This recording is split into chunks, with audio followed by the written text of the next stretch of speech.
اعوذ باللہ من الشیطان الرجیم بسم اللہ الرحمن الرحیم۔ ماں باپ خود اپنی اولاد کو پریشان کر کے خوش نہیں ہوتے، اللہ رب العزت اپنے بندوں کو پریشان کر کے کیسے خوش ہوں گے؟ تو وہ نہیں خوش ہوتے، اس لیے فرمایا ما یفعل اللہ بعذابکم ان شکرتم وآمنتم۔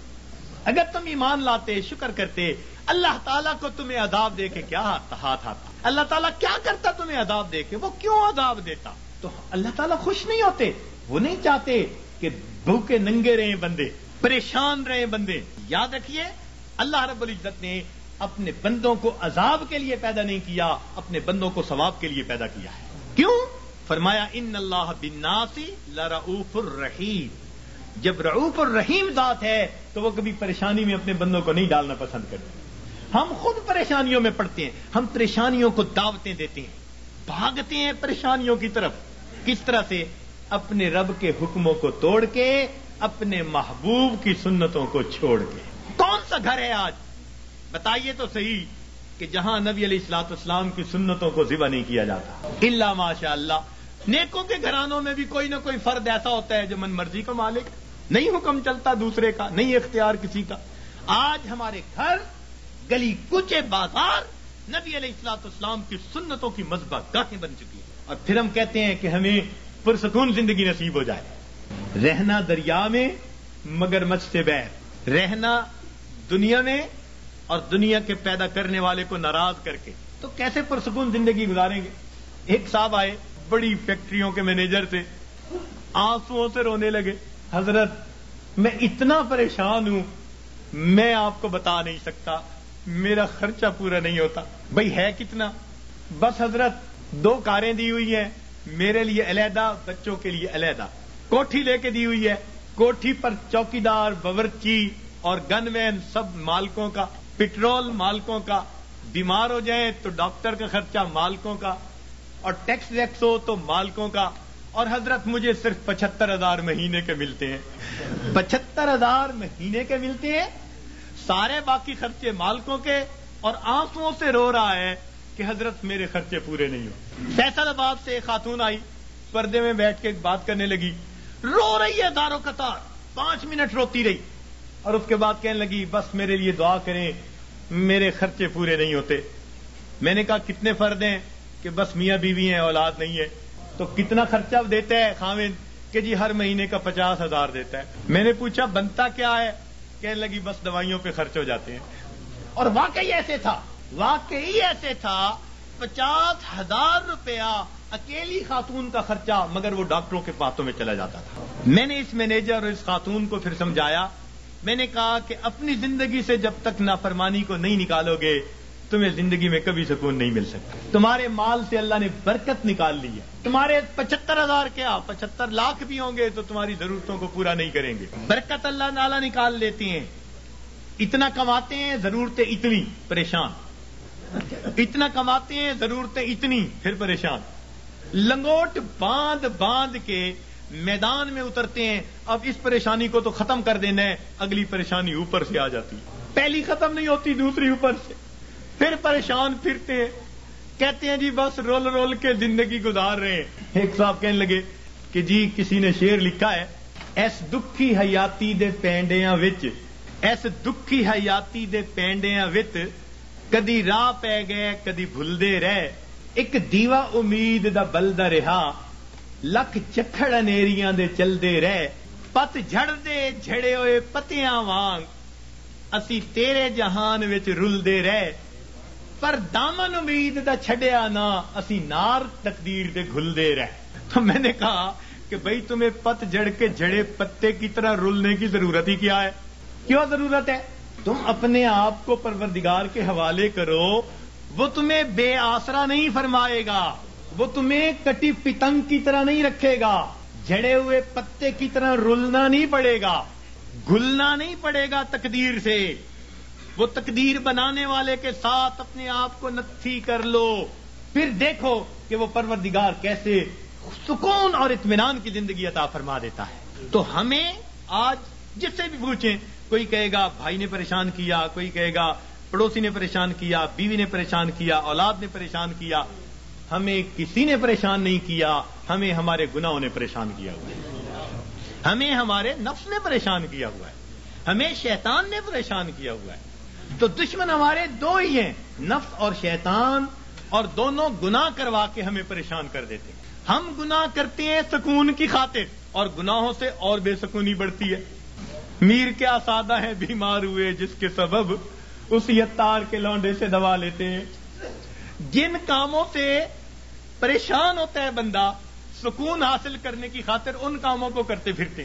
تو یاد رکھیے کہ گناہ ظاہر میں خوبصورت نظر آئے، اس میں لذت محسوس ہو، اس میں وقتی طور پر اطمینان محسوس ہو، مگر حقیقی طور پر اس میں دل کی پریشانی ہوا کرتی ہے۔ اور جتنا ہم گناہ کریں گے اتنا ہماری زندگی میں پریشانی آئے گی۔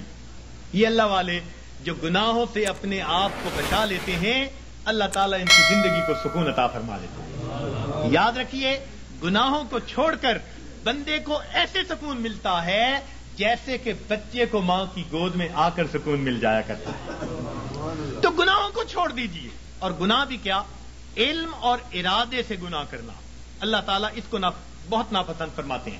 علم اور ارادے سے گناہ کرنا، بے دھیانی میں گناہ ہو جائے جلدی معاف ہو جاتا ہے، بے علمی میں گناہ کر بیٹھے جلدی معاف ہو گیا۔ جب انسان اپنے علم اور اپنے ارادے سے سوچ سمجھ کر گناہ کر رہا ہوتا ہے، پھر اللہ رب العزت کی ناراضگی آتی ہے، پھر اللہ تعالیٰ غصے میں آتے ہیں۔ مگر اللہ تعالیٰ بڑے حلیم ہیں، وہ پہلے گناہ پہ بندے کو سزا نہیں دیا کرتے۔ بجلی ہے نا، اس کے بارے میں مشہور ہے کہ یہ پہلی خطا بھی معاف نہیں کرتی۔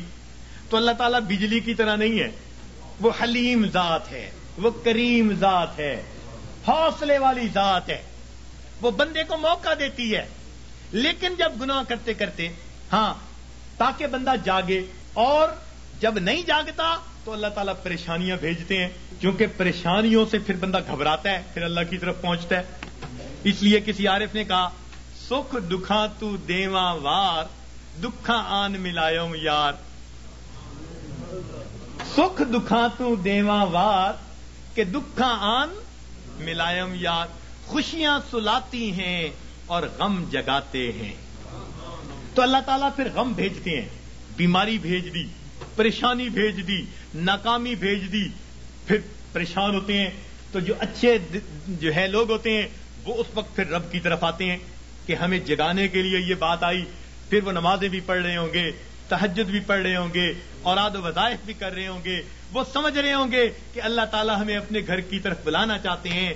پاک ہے وہ پروردگار جو اپنے بندوں کو پریشانیوں اور مصیبتوں کی زنجیروں میں باندھ کر اپنے در کی طرف بلا رہا ہوتا ہے۔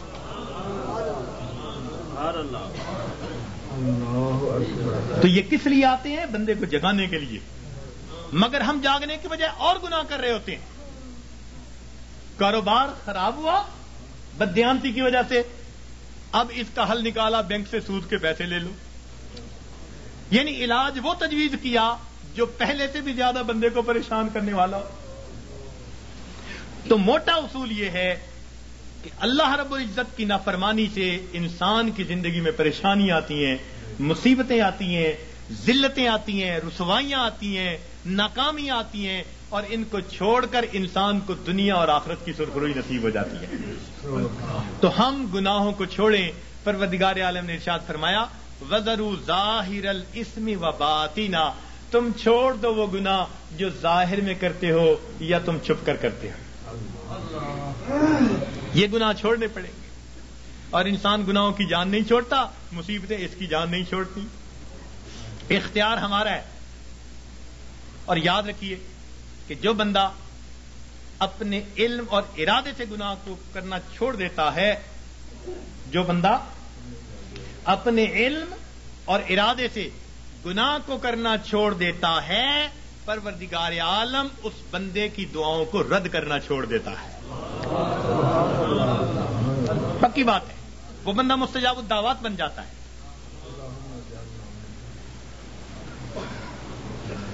جو بندہ اپنے علم اور ارادے سے گناہ کرنا چھوڑ دیتا ہے، پروردگار عالم اس بندے کی دعاؤں کو رد کرنا چھوڑ دیتا ہے۔ پوچھتے ہیں حضرت اسم اعظم بتاؤ، اس سے بڑا اسم اعظم اور کیا ہے؟ یہ اسم اعظم ہے کہ گناہوں کو چھوڑ دیں اور پھر دیکھیں پروردگار عالم کیا عطا فرماتے ہیں. اس لیے تو فرمایا کہ جو غیر محرم کی طرف نگاہوں کو ہٹائے گا اللہ رب العزت اس کے دل کی عبادت، اس کے دل کو عبادت میں لذت عطا فرمائے گا. تو معلوم ہوا کہ ہر گناہ کے بدلے لذت ملتی ہے. تو چھوڑ دیجئے گناہوں کو تاکہ اللہ رب العزت دلوں کا سکون اور ایمان کی اور اعمال کی لذتیں عطا فرمائے. لذتیں عطا فرمائے. آج کہتے ہیں جی اور وظائف میں کچھ محسوس نہیں ہوتا. بھئی پہلی بات تو یہ محسوس ہوتا ہے یا نہیں، ہمیں تو بندگی کرنی ہے، ہمیں تو بیٹھنا ہے. یاد رکھیں عبد اللطیف بنے عبد اللطف نہ بنے. کچھ عبد اللطف ہوتے ہیں لطف اور مزہ ڈھونڈتے پھرتے ہیں. حضرت مزہ نہیں آ رہا، بھئی مزے ڈھونڈنے ہیں. اللہ تعالیٰ کی بندگی کرنی ہے، اس کی یاد کرنی ہے. ہم پابند ہیں، غلام ہیں. ہاں اگر یاد میں وہ مزہ بھی دے دیتا ہے تو عنایت ہے اس کی.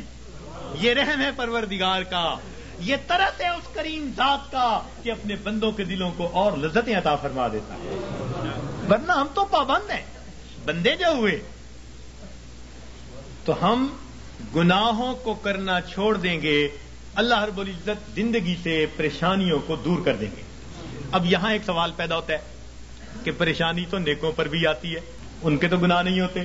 جی ہاں، پریشانی گناہگاروں پر بھی آتی ہے، پریشانی نیکوں پر بھی آتی ہے، مگر دونوں کے اندر فرق ہوتا ہے. اس فرق کو سمجھنے کی ضرورت ہے، اس فرق کو سمجھنے کی ضرورت ہے. نیکوں پر اللہ تعالیٰ اس لیے پریشانیوں کو بھیجتے ہیں کہ ان کو بعض وہ درجات دینا چاہتے ہیں جو اپنی محنت سے وہ حاصل نہ کر سکے. اب پریشانیوں کو بھیج دیا تاکہ اس پریشانی کو وجہ بنا کر اللہ تعالیٰ ان کو قرب کے درجات عطا فرما دے. تو اللہ والوں پر اس لیے پریشانی آتی ہیں ان کو اپنے رب کے قریب کرنے کے. اس لیے حضرت مجدد لسانی رحمۃ اللہ نے فرمایا کہ سالک کی قبض کی کیفیت میں جتنی ترقی ہوتی ہے صاحب کی حالت میں اتنی ترقی نہیں ہوا کرتی. قبض کی حالت کہتے ہیں جب کیفیات سلب ہو، دل نہ لگ رہا ہو، اور اس وقت بھی انسان اللہ کے در پر لگا ہوا ہو عبادات میں، تو اس وقت بڑی ترقی ہوتی ہے اس کی. تو یہ اس لیے کہا کہ تم دیے باد مخالف سے نہ گھبرا اے عقاب، یہ تو چلتی ہے تجھے اونچا اڑانے کے لیے. تو اللہ والوں کے لیے آتی ہیں اونچا، ان کو اونچا اڑانے کے لیے. اور یاد رکھنا کہ اللہ والوں پہ پریشانیاں آتی تو ہیں مگر ان پریشانیوں سے ان میں بے چینی نہیں آیا کرتی. جس کا رب سے تعلق ہے اس کا بے چینی سے تعلق نہیں ہے. یہ یاد رکھنا کہ اللہ والوں پہ یہ پریشانیاں آتی ہیں مگر ان پر بے چینی نہیں آتی. کبھی کسی اللہ والے کو بے چین نہیں دیکھیں گے، وہ پرسکون ہوں گے. پریشانیاں ہیں، خوف ہے، مصیبتیں ہیں، بیماریاں ہیں، مگر طبیعت پرسکون ہوگی. جیسے شیشے کے کمرے میں کوئی بیٹھا ہوا ہو اور باہر آندھی چل رہی ہو تو وہ جھکڑ دیکھ رہا ہے، آندھی دیکھ رہا ہے، ہوائیں دیکھ رہا ہے، درخت گرتے دیکھ رہا ہے، مگر اس کو محسوس بھی نہیں ہو رہا. اللہ والوں کا بالکل یہ حال ہوتا ہے کہ ان کو یہ پریشانیاں مصیبتیں نظر تو آ رہی ہوتی ہیں مگر یہ ان کے دل پر اثر انداز نہیں ہو رہی ہوتی. ان کا دل پرسکون ہوتا ہے. این مصیبتوں کے عالم میں بھی دل اپنے پروردگار سے لگا ہوا ہوتا ہے. چنانچہ ایک بزرگ تھے، اپنے گھر کے اندر کچھ تلاش کر رہے تھے، حالانکہ ان کے بیٹے کی شادی تھی. تو بیوی کہنے لگی جی بیٹے کے لیے دلہا بن رہا ہے، گھوڑے پہ چڑھنے لگا ہے، بارات جانے والی ہے، آپ کیا تلاش کرتے پھرتے ہیں؟ کہنے لگے میں کفن کے کپڑے تلاش کر رہا ہوں، چیزیں تلاش کر رہا ہوں. ان کا کس لیے؟ کہنے لگے دل میں ڈالا گیا ہے کہ ابھی ابھی میرے بیٹے کی وفات ہو جائے گی تو میں نے کہا میں اس کے لیے چیزوں کا انتظام کر لوں. میاں بیوی بات کر رہے تھے، باہر سے اطلاع ملی دولہا گھوڑے پہ چڑھنے لگا، پاؤں پھسلا، گردن کے بل گر کے موت آ گئی. یہ ہوتا ہے دنیا دولہا بنا رہی ہے اور ان کے دل میں الہام ہوا موت آنی ہے تو گھر میں تیاریاں کر رہے ہیں. سر تسلیم خم ہے جو مزاج یار میں آئے، اپنے رب پہ راضی ہیں. سبحان اللہ.